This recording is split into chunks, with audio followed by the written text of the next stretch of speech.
विराट जी, आपका तो नाम भी विराट और काम भी विराट। नमस्कार आप सर। दुबई में से आज समय निकाला और वहाँ तो ये खेल आपका बड़ा तनावपूर्ण रहता है।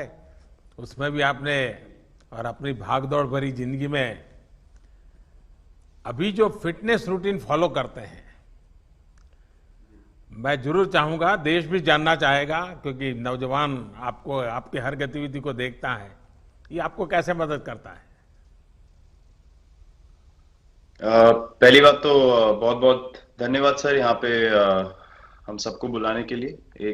सब लोगों ने फिट इंडिया मूवमेंट के बारे में बात करी और इसके फायदे इसके लाभ हमको रोज अपनी डेली लाइफ में किसी ना किसी तरीके से दिखते हैं। सबने अपने एक्सपीरियंसेस बताए। मिलिंद जी ने भी बहुत अच्छी बातें रखी। बहुत इंस्पिरेशनल उनका भी काम रहा है, उनकी जर्नी रही है पिछले कुछ सालों में। मैंने भी बहुत ऑब्जर्व किया है। और मेरे खुद के एक्सपीरियंस में सर एक ट्रांजिशन एक्सपीरियंस करने को मिला मुझे कि जिस जिस पीढ़ी में हम खेलना शुरू हुए और जो उस समय खेल की हमारी डिमांड्स थी, वो बहुत तेजी से बदली एक समय के बाद। और मुझे ये एक्सपीरियंस हुआ कि जो एक हमारा सिस्टम बन चुका था, हमारा एक रूटीन बन चुका था, वो हमारे खेल के डिमांड्स के लिए सही नहीं था और उसे बदलना जरूरी था। क्योंकि हमारा खेल बहुत तेजी से आगे बढ़ रहा था और मुझे ऐसा महसूस हुआ कि हम कुछ फिटनेस के पॉइंट ऑफ व्यू से पीछे छूट जा रहे थे। हमारी स्किल में कभी कोई प्रॉब्लम नहीं थी। तो एक स्वामी जी ने भी बात रखी, आपने भी बात करी, मिलिंद जी ने भी पहले बताया। एक जो सेल्फ रियलाइजेशन की बात है कि आपको खुद से रियलाइज हो कि मुझे क्या बदलना है अपने अंदर। तो मुझे वो एक समय पे खुद भी एक्सपीरियंस हुआ कि नहीं, फिटनेस जो है वो प्रायोरिटी होनी चाहिए। और अगर मैं आपको ऑनेस्टली बताऊं तो पहले खेल को अच्छा करने के लिए फिटनेस मैंने शुरू करी, लेकिन आज अगर प्रैक्टिस मिस भी हो जाए तो मुझे इतना खराब नहीं लगता। लेकिन अगर फिटनेस सेशन मेरा मिस हो जाए या एक्टिविटी मिस हो जाए तो मुझे ज्यादा खराब लगता है। तो इसके फायदे जो हैं तो सर वो सबसे पहले आपको ये जो नया मंत्र जगा, तो दिल्ली के छोले भटूरे का ही बहुत दुखता हुआ होगा।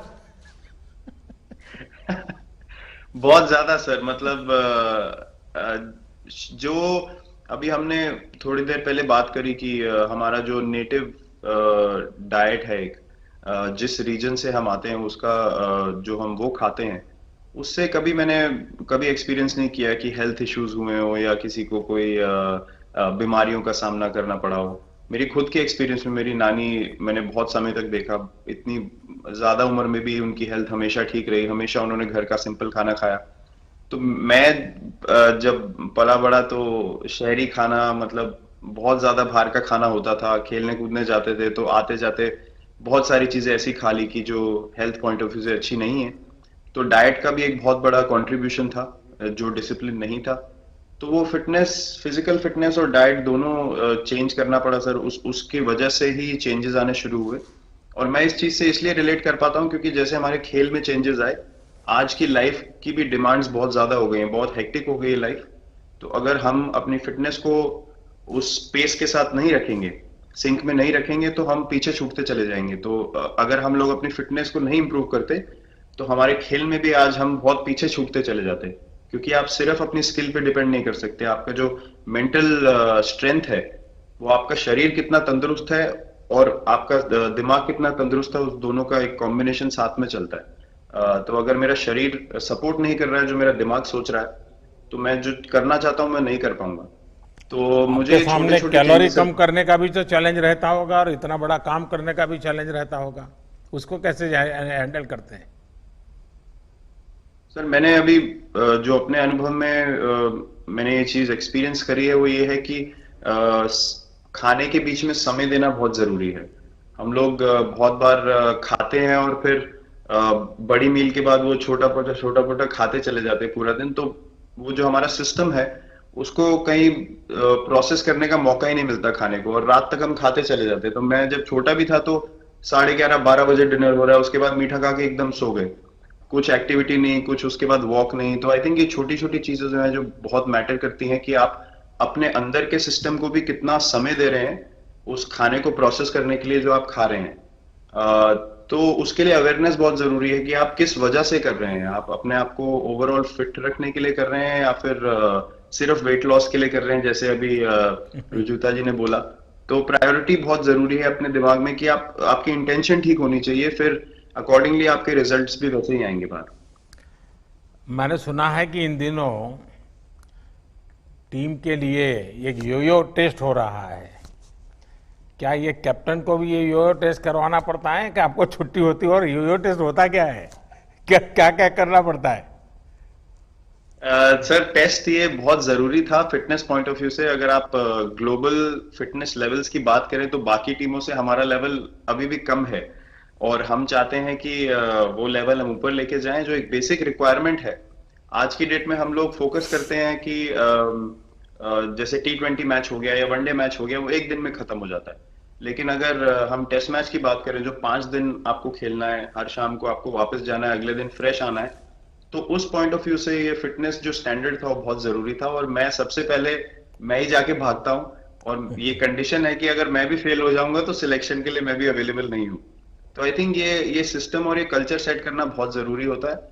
और उससे क्या होता है सर, ओवरऑल एक जो फिटनेस लेवल है टीम का बढ़ेगा। जैसे टेस्ट क्रिकेट में हमारा बहुत बार होता है कि आप थके हुए हैं, तीसरे दिन आके आपको, जैसे हमारे फास्ट बॉलर्स हैं आज की डेट में, वो दुनिया में सबसे ऊपर है, तो उनको अगर दूसरे तीसरे चौथे दिन आके वो एफर्ट डालना है फील्ड पे, तो वो डाल सकते हैं। पहले क्या होता था, स्किल हमारे पास हमेशा से रही है, लेकिन शायद जो मैंने आपको बोला वो ट्रांजिशन मैंने जो एक्सपीरियंस किया, हम लोग वो जरूरी समय जो आता है जहाँ पे शरीर थक जाता है और टीम को आपकी जरूरत है, वहां पे परफॉर्मेंस जो है हमारी डिप हो जाती थी और दूसरी टीम जीत जाती थी।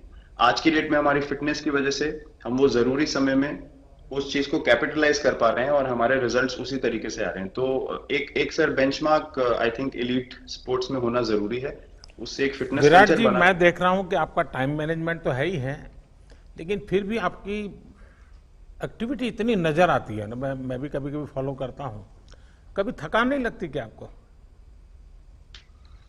सर, थकान, अगर मैं ऑनेस्टली आपको बोलूं, थकान हर किसी को होती है। अगर आप फिजिकल एफर्ट करेंगे तो थकान होगी, लेकिन अगर आपका लाइफस्टाइल अच्छा है, अगर आप खा अच्छा रहे हैं, अगर आप फिटनेस रेगुलरली कर रहे हैं, आपकी रिकवरी अच्छी है, तो आपकी स्लीप अच्छी है, स्लीप पैटर्न्स अच्छे हैं, तो आपकी रिकवरी तेज होगी।